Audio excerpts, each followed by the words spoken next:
Oggi sul banco abbiamo PlayStation 4 Pro, a cui è stato fatto un tentativo, come si può notare, di riparazione al connettore di alimentazione. Classico problema PlayStation 4 Pro. Ha funzionato per un giorno e poi è morta completamente. Faceva un beep e non si accendeva o altro. Andiamo a vedere sotto il microscopio come mai questa cosa qua. Eh? Possibilmente anche mettiamo a fuoco. Ecco qua. E il connettore era in questo stato qua. Allora, tecnicamente parlando, qual è il problema? Il problema è tutta la maschera verde che manca. È normale che il connettore non potesse funzionare bene, perché questo era stato saldato così. Va bene? Io l'ho trovato così. Se noi guardiamo sotto, è facile che questa gambina qui andasse a toccare la massa, perché le gambine sono lunghe fino a qui, ok? Molto bene. Se noi andiamo a verificare, era saldato così, va bene? E i punti di ancoraggio finiscono praticamente dove comincia la linea di rame, qua, va bene? E i piedini appunto sono allo stesso livello. Quindi, se dove finisce la linea di rame va a appoggiarsi il piedino, ecco qui che questa gambina qua andava ad appoggiare qua, ok? E idem anche questa andava a toccare anche qua, va bene? È normale che poi la console non riesca a funzionare. Qua gli è stato messo un filetto, ma è saltata via la pista, quindi dobbiamo prenderci da un po' più su, perché queste erano due piste insieme, fortunatamente, quindi non è un grosso problema. Eh, ma la questione è che non si può saldare così a caso, andando a grattare un po' qua e là, eccetera. La maschera serve appunto per proteggere da eventuali contatti indesiderati, giusto? Quindi adesso facciamo una cosa di questo genere. Andiamo a scaldare la scheda, prepariamo la cosa, prepariamo le piazzole, tutto il resto. Andiamo a mascherare quello che non serve. 450 gradi, giusto per dare un po' di calore all'interno della scheda, perché qua è una zona con tanto rame attorno, come si vede. Ed è difficile anche per il mio saldatore, nonostante sia un saldatore da 120-130 watt, ok, è difficile pure per lui andare a scaldare bene la zona. Prendiamo la nostra treccia, andiamo a pulire i residui di stagno che ci sono qua in giro, puliamo bene tutto.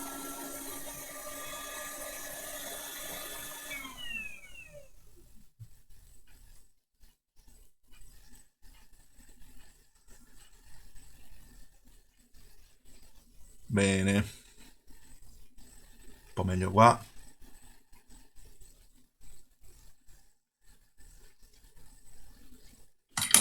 Ottimo. Puliamo la zona, alcol isopropilico, cotton fioc.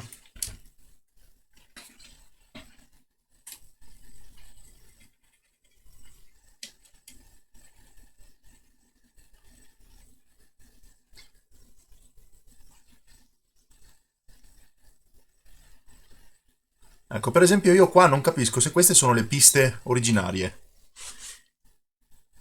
Mi viene da pensare di sì.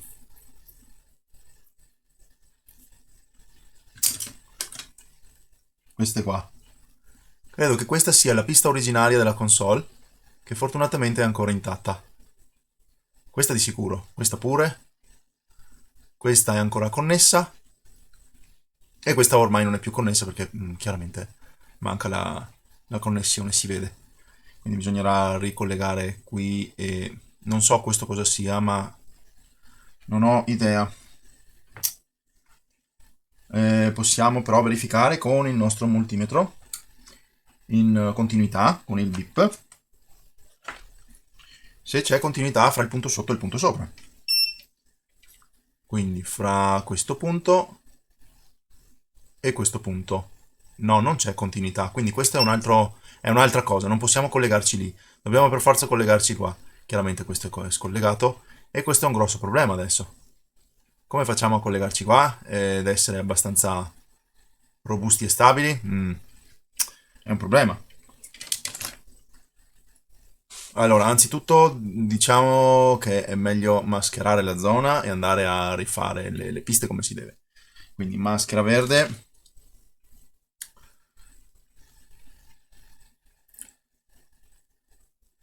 Una bella quantità di maschera verde. Copriamo bene tutta la zona che non serve, dove non serve il contatto.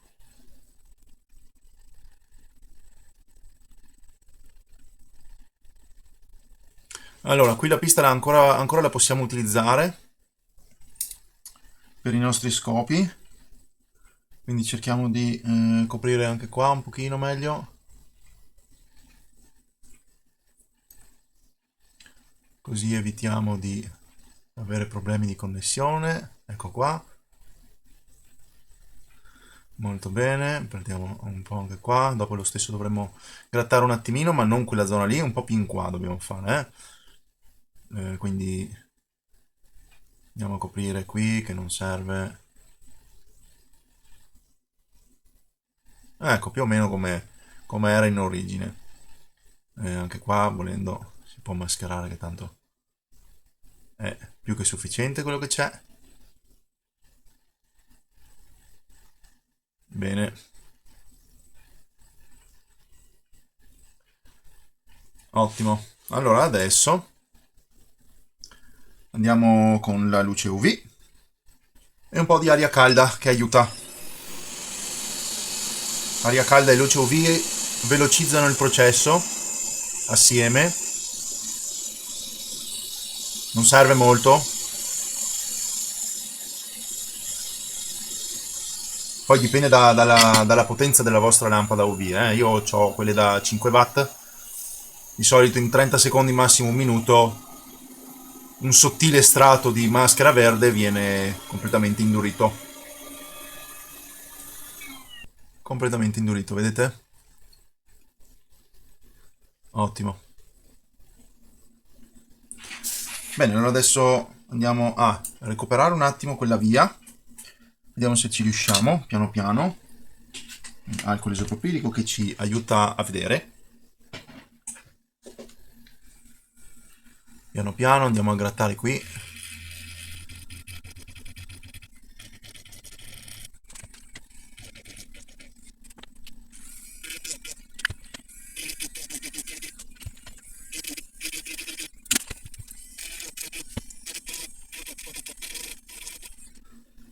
Ecco, ho dovuto scavare un attimino per andare a recuperare la traccia che c'era al di sotto, quindi sono andato giù di uno strato alla fine, e non si può fare altrimenti, ma almeno adesso si può vedere che riusciamo ad attaccarci a qualcosa, no? Però è anche vero che se notiamo bene c'è anche un piccolissimo strato che si è esposto, sfortunatamente. Questo qua a fianco, che è massa, ok?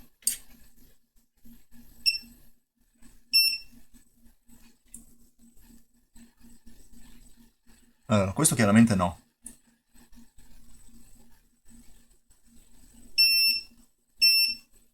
Quel piccolissimo puntino lì. Aspetta che ci avviciniamo, così lo vediamo meglio. Ecco, lo vedete adesso? È proprio questo qua. E adesso dobbiamo andare a coprirlo però, perché altrimenti quando noi andiamo a saldare, facile che il nostro filo, il nostro stagno, vada ad attaccarsi proprio lì. Quindi noi gli mettiamo un pizzico di maschera, proprio pochissima, in modo da non coprire la via, la nostra via che ci serve, ma da coprire almeno il punto della maschera, il punto della massa.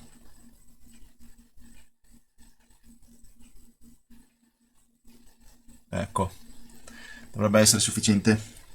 E dovrebbe essere sufficiente anche lo strato di rame con cui possiamo attaccarci. Quindi di nuovo luce UV, un po' di aria calda.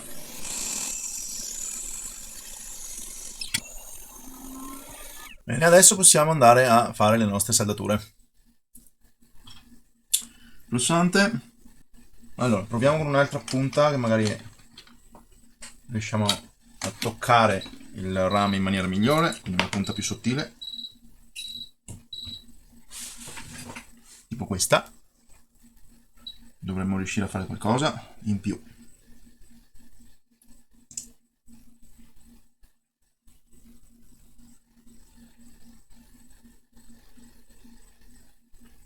Ecco qua.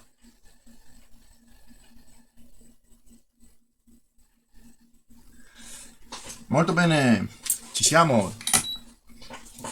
Ora, giusto per coerenza, mi vado a controllare un attimino anche le altre piste in modalità diodo. Allora, io qui ho 0,08, 1,4, 0, 0,43.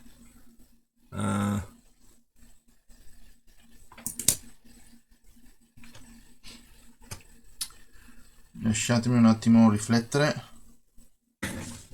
Allora, ho scoperto una cosa.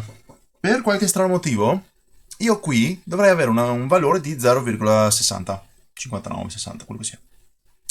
Però adesso attualmente io ho un valore di 0,13 e prima avevo un valore di 0,08 in modalità diodo. E questo mi è un pochino strano perché penso che lo strato qui, vedete che è un po' più scuro, eccetera, credo si sia bruciato con il saldatore e abbia creato un po' di, come dire, conduttività. Quindi un po' di carbone, eccetera, che ha fatto effetto conduttivo. Va bene. Allora, adesso che abbiamo pulito tutta questa zona qua, eccetera, quindi è tutta bene isolata e quant'altro,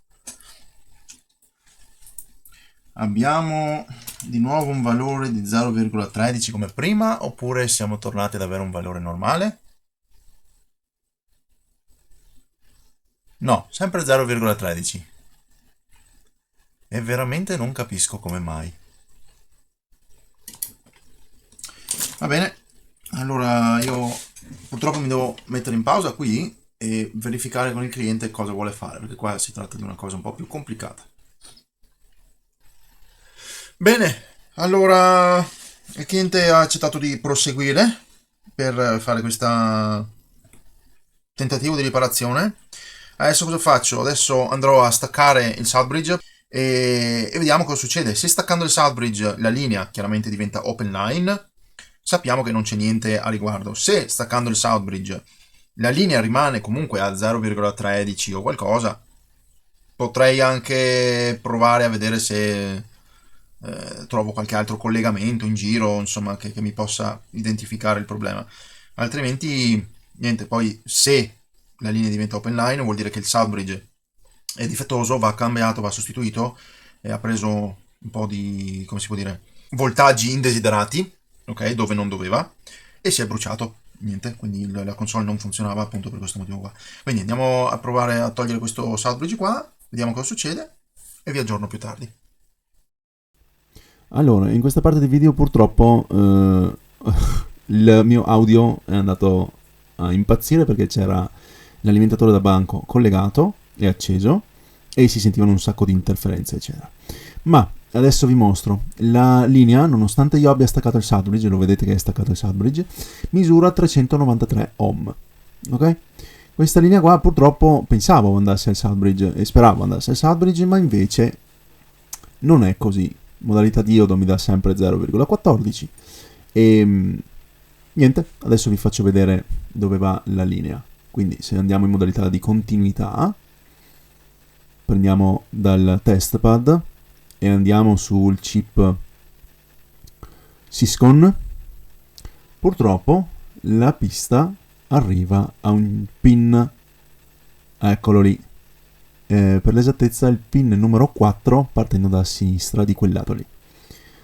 Quindi purtroppo cosa significa questo? Che la linea è controllata dal Syscon, quindi è il Syscon che determina l'accensione della 12 volt sulla console e sull'alimentatore. Il Syscon prende la linea dei 5 volt, la rigira all'interno dell'alimentatore per abilitare la 12 volt. E questo cosa significa? Che purtroppo la console non si può riparare, perché il Syscon è bruciato, o almeno magari non è bruciato del tutto, ma qualche voltaggio indesiderato, come avevo già detto, è finito all'interno del Syscon, probabilmente a causa appunto del rame esposto al di sotto della porta, ricordate?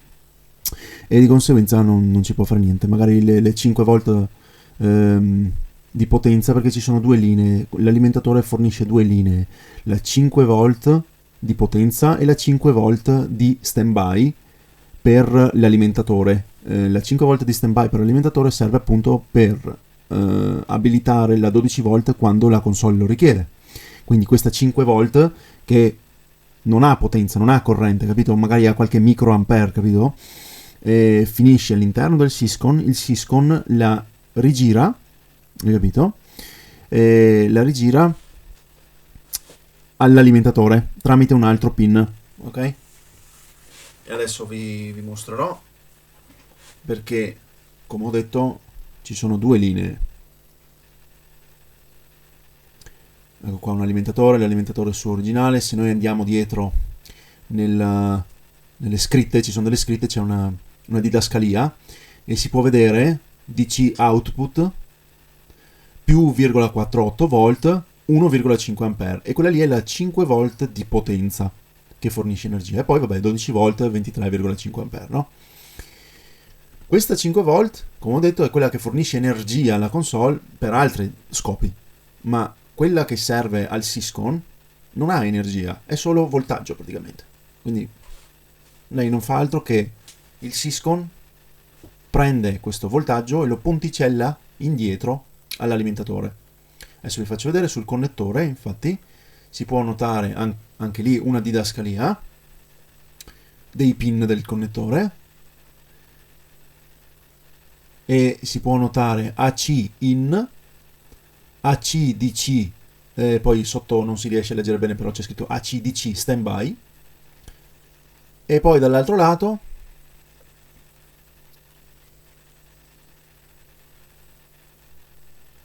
possiamo vedere massa, GND e 5 volt. Quindi partendo da sinistra abbiamo il primo pin che è AC in, che viene abilitata, quindi produce voltaggio di 4,8 volt quando il cavo della corrente viene inserito all'interno dell'alimentatore, per far conoscere chiaramente alla console che abbiamo inserito la corrente all'interno dell'alimentatore. Il pin a destra, il primo pin a destra è quello della 5 volt di potenza che serve alla console. Il terzo pin da sinistra è quello di massa, quindi ground, e il secondo pin da sinistra è quello di AC detect, chiamiamolo, ok? AC in, detect, standby e quelle cose lì. Quindi la console non fa altro che prendere il segnale e rimandarlo indietro all'alimentatore quando vuole la 12 volt tramite il Syscon. Quindi se noi abbiamo chiaramente il Syscon che ha quella specifica linea bruciata, voi capite bene che i 5 volt che ci sono lì verranno sempre mandati a massa, anche se la resistenza effettivamente è di 393 ohm, è comunque bassa, perché su una scheda funzionante, adesso prendo la scheda funzionante, vi faccio vedere la scheda funzionante. Se noi andiamo a prendere in modalità di resistenza, ok, e andiamo a misurare la stessa linea sul connettore, noi possiamo vedere che abbiamo diversi megaohm. Va bene?